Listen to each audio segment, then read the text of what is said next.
Hello po mga kaibigan. Ang video po na ito ay para lamang po sa mga naniniwala sa ganitong usapin.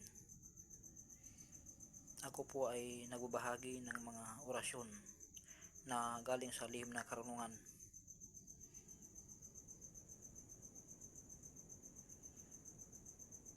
Sa mga interesado, mag-subscribe po kayo para po sa susunod na upload ko malalaman nyo agad.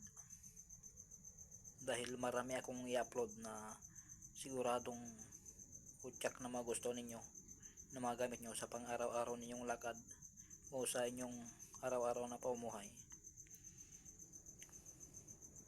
Ang mga orasyon po ay binibigas lamang sa isip at huwag ibuang bibig, at mas maganda na itatak sa katawan para automatic na protektado kayo.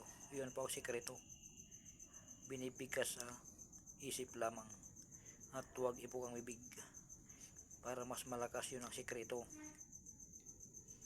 Yung kung may nakita kayong orasyon na may tatak na o may sign na cross, magantada lamang kayo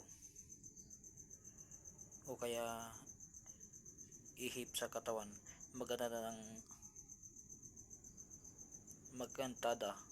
ng pakross o ihip sa katawan. Yun po ang gamit ng mga sign na cross.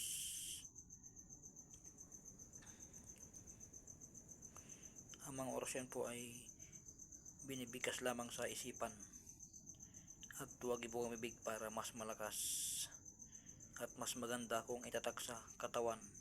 Pwedeng isulat sa panyo, gawin na sintron, pwede rin. Marami akong i-upload na orasyon na tsak na magustuhan ninyo na magagamit nyo sa pang araw-araw ninyong lakad. Dahil sa kung may lalakarin kayo o ano man ang gagawin nyo sa mga kayo magpunta, idalhin po nyo lamang, dahil ang mga ibabahagi ko ay sobrang lakas. Mga pangalan ng Diyos ang aking ibabahagi, susi, poder at kapangyarihan na galing sa libro ng STM. Ang libro po ng STM ang isa sa pinakamalakas na libro sa larangan ng espiritual. Nandun lahat nakalagay yung mga pangalan na kasama ng Diyos nang wala pa ang mundo. Doon nyo rin mababasa ang kaysayan ng langit o ating mundo at ang tatlong personas, kung paano sila nagbatuhan ng mga orasyon ng Infinite Diyos o Diyos na walang hanggang sa kanilang pagtatapos ng kanilang labanan, hanggang ang Infinite Diyos ay umakyat sa langit sa ikapitong susun ng langit.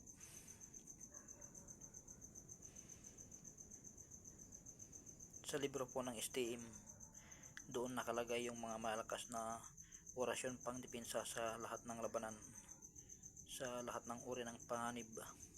Kaya siguradong magamit niyo sa araw-araw ninyong lakad.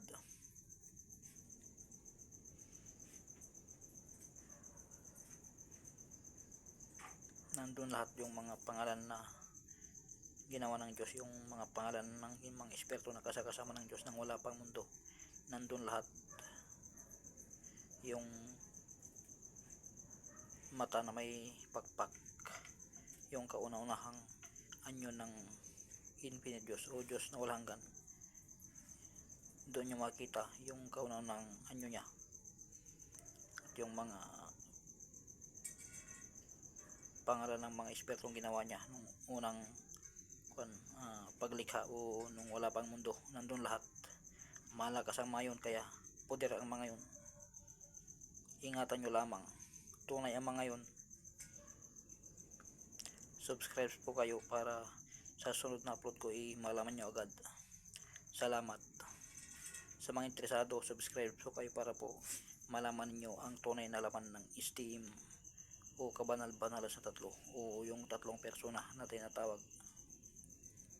Salamat. Malakas po ako ngayon, sigurado magustuhan ninyo mga pangalan na ginawa ng Diyos, nagkasama niya nung wala pang mundo.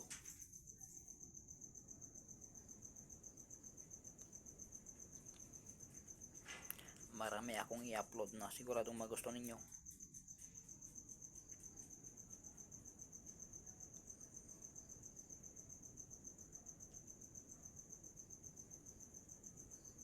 Malakas yung mga yon, mga pangalan na ginawa ng Diyos,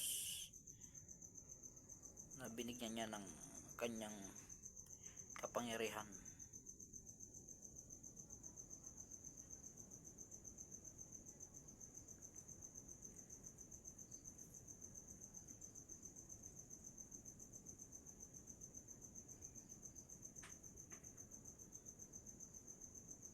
Sa isip lang binibigkas, huwag bukang bibig para mas malakas. Yun ang sikreto. Sa cross naman, kung may cross na nakita nyo, maganda lamang kayo ng pa-cross o ihip nyo sa katawan nyo pa-cross para mas malakas. Salamat po. Sa mga interesado, subscribe para po sa sunod na upload ko ay malaman nyo agad. Salamat. Ingat po kayong lahat. Magdasal po tayo araw-araw para po ang kapangyarihan ng tatlong personas o Diyos Ama ay sumaatin. Salamat po.